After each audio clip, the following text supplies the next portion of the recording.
Aujourd'hui, on va plonger dans un sujet qui fait rêver beaucoup d'investisseurs. C'est l'immobilier à l'international. Acheter à l'étranger, diversifier ses placements, profiter de fiscalité plus douce ou des marchés en pleine croissance. Tout ça attire de plus en plus Français et Européens. Mais attention, si l'idée est séduisante, la réalité peut être beaucoup plus complexe. Investir à l'international, c'est aussi de se confronter à des règles différentes, des risques nouveaux et parfois des pièges lesquels tombent même des investisseurs expérimentés. Dans cet épisode, je vais partager avec vous les erreurs les plus fréquentes commises par les investisseurs à l'international et surtout comment les éviter.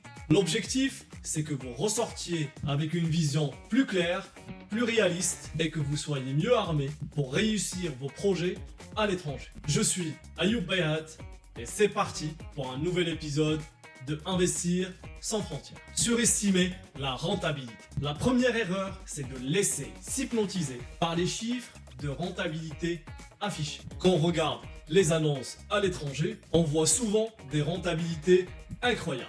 12%, 15%, des fois allant jusqu'à 25% brut. Automatiquement, ça fait briller les yeux. Mais la réalité, c'est que beaucoup d'investisseurs s'arrêtent là, au chiffre brut, et oublient tout le reste. Je vais vous donner un exemple concret. Un investisseur qui a acheté un studio sur Bucarest, affiché avec 12% de rendement brut. Sur le papier, c'est royal. Sauf que derrière, il y a 3 mois de vacances locatives chaque année, des charges de copropriété énormes et des frais d'entretien beaucoup plus élevés que prévu. Résultat, son rendement réel tombe à 5% au lieu de 12%. La leçon, calculez toujours la rentabilité triple net. Net. Ça veut dire après les charges locales, entretien, gestion, impôts, sinon vous risquez de courir après un mirage et d'investir sur un bien qui est de milliers de kilomètres loin de chez vous et que vous pouvez avoir cette rentabilité dans votre propre marché local, sans prise de tête. La deuxième erreur, c'est quand vous ignorez la fiscalité internationale. Beaucoup pensent, j'achète un bien à l'étranger, je paye les impôts là-bas, point final. Et c'est fini. Mais ça ne marche pas comme ça. Il existe des conventions fiscales entre les pays pour éviter la double imposition. Mais elle ne veut pas dire que vous ne payerez pas d'impôts en France. Parfois, vous payerez dans les deux pays, parfois un seul, et parfois vous aurez un crédit d'impôt partiel, selon la convention. Je vais vous donner un exemple concret. Un investisseur qui achète, par exemple, au Portugal, il pense profiter du régime fiscal avantageux là-bas, mais comme il déclarait ses revenus en France, son taux d'imposition globale a augmenté. Résultat, son bien lui rapportait moins que prévu. Petit conseil, toujours consulter un fiscaliste avant d'acheter à l'étranger. Oui, ça coûte quelques centaines d'euros, mais ça peut vous éviter de perdre des dizaines ou des milliers d'euros sur plusieurs années. Troisième erreur, c'est négliger la réglementation locale et croire que la loi et les codes, c'est les mêmes partout. En France, marché très mature, on est habitué des titres de propriété clairs, procédures sécurisées, mais ailleurs, ce n'est pas toujours le cas. Prenons le cas d'un client qui nous a contacté après avoir acheté un terrain à Bali. Sauf qu'en Indonésie, un étranger ne peut pas posséder un terrain à son nom propre. Le promoteur lui avait proposé un montage local friendly, mais juridiquement, c'est très fragile. Il risquait à tout moment de voir son bien confisqué. Dans le Maroc, il y a des investisseurs qui découvrent que les terrains qu'ils ont achetés, ils sont soumis à des restrictions. Au pire, il y a des litiges de propriété. Vous allez entendre aussi des histoires de biens qui est vendu à 2 acheteurs différents. Donc le conseil ici, c'est simple. Quand vous ne connaissez pas les codes et quand vous ne maîtrisez pas les marchés, faites-vous accompagner. C'est la base pour sécuriser chaque transaction à l'étranger. La quatrième erreur, c'est mal évaluer le risque politique et monétaire du marché. Beaucoup d'investisseurs se concentrent sur le bien, mais oublient le pays. Pensez à la monnaie locale, laquelle vous allez encaisser vos loyers. Vous avez des monnaies qui s'effondrent régulièrement et quand vous convertissez en euros, vous avez déjà perdu 50% de valeur. Je peux vous donner un exemple avec la Turquie et l'Argentine. Vous pouvez aller voir en détail. À l'inverse, certains pays qui offrent des devises stables qui peuvent changer du jour au lendemain. Je vais vous donner un exemple, comme la Hongrie, dernièrement, les règles fiscales ont été changées plusieurs fois en peu d'années. Pareil, l'Espagne qui veut mettre une taxe pour les non-européens. Comme le cas du gouvernement espagnol qui a introduit une nouvelle proposition de loi visant à installer une taxe complémentaire équivalente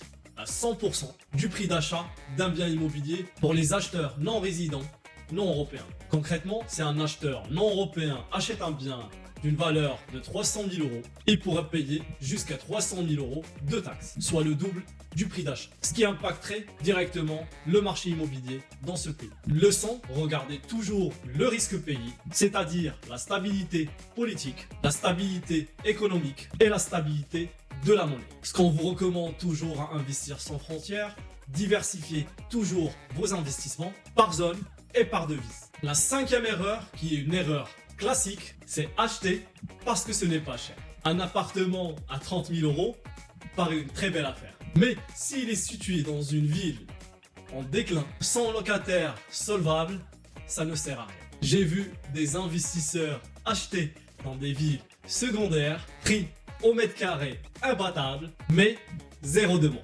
Résultat, c'est des biens vides et un rendement de 0%. Je vous donne un super astuce. Quand vous souhaitez acheter, posez toujours la question: qui va louer mon bien? Est-ce des étudiants, jeunes couples, familles, touristes? Ça vous donnera une idée de votre investissement. Ça vous donnera même une idée s'il y aura des vacances locatives, est-ce qu'il y aura du turnover ou pas. Donc, pas de demande, pas de rentabilité. Autre erreur courante, faire confiance à des intermédiaires qui vous promettent des rentabilités garanties. Certaines agences montent de packages pour investisseurs étrangers avec un prix gonflé de 20 à 30% des fois et des loyers garantis jusqu'à que la société disparaisse ou bien vous abandonne. Conseil, faites le bon choix qui vous accompagne dans votre projet. La septième et la dernière erreur, c'est de négliger la gestion à distance. Dernière erreur, c'est de croire que tout va rouler sans problème de 3000 à 5000 km de chez vous. Un locataire qui paye pas, un dégât des eaux, ça arrive partout. Mais à distance, ça devient un cauchemar si vous n'avez pas les bonnes personnes sur place. Conseil, dès le départ, prévoyez sur votre accompagnement une agence locale ou un propriété manager fiable. C'est vrai que ça coûte, ça dépend du long terme ou court terme. C'est la condition pour dormir tranquille et rendre votre investissement à l'étranger automatisé. Conclusion, investir à l'étranger, c'est une aventure passionnante. Ça peut vous donner accès à des rendements plus attractifs, à des marchés en croissance et une vraie diversification de votre patrimoine. Mais ça peut être un terrain miné si vous commettez ces erreurs. Se fier en rentabilité brute, ignorer la fiscalité, négliger la réglementation locale, oublier le risque et la devise, acheter sans demande locative, faire confiance aux mauvais intermédiaires et négliger la gestion. Si vous évitez ces pièges, vous partez avec un énorme avantage sur 80% des investisseurs étrangers. C'est un peu comme une expédition de montagne. Ça peut être magnifique, mais il faut une préparation solide, un bon guide et l'humilité de reconnaître les risques. La morale, c'est une opportunité incroyable, mais ça demande plus de rigueur, plus de préparation et surtout un accompagnement sérieux. Chez Investir sans frontières, c'est justement ce qu'on fait. On accompagne nos clients au Maroc, aux Émirats, en Roumanie et en Indonésie pour sécuriser leurs projets, éviter ces erreurs et transformer un risque en opportunité. Si ces sujets, ça vous parle, dites-moi en commentaire quelle erreur vous avez déjà rencontrée ou celle que vous craignez le plus. Et bien sûr, abonnez-vous à la chaîne et activez la cloche. Merci à toutes et à tous et à très bientôt pour un nouveau voyage dans l'investissement sans frontières.